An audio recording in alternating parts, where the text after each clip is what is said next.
Truk kontainer BK8052DO terjun ke sungai setelah menabrak becak motor dan pembatas jembatan Aluraya, Kampung Masjid Buntut, Kecamatan Muara II, Lok Semawe, Senin 19 Desember 2022 pagi.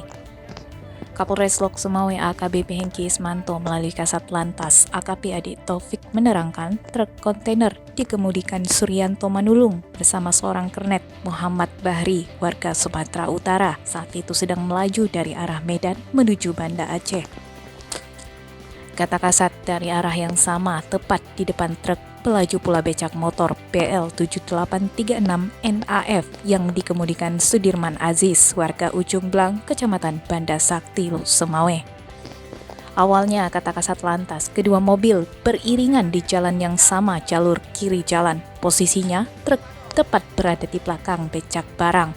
Lalu tiba-tiba tanpa sadar karena mengantuk, truk menabrak bagian belakang becak, kemudian menabrak pembatas jembatan hingga terjungkal ke dalam sungai.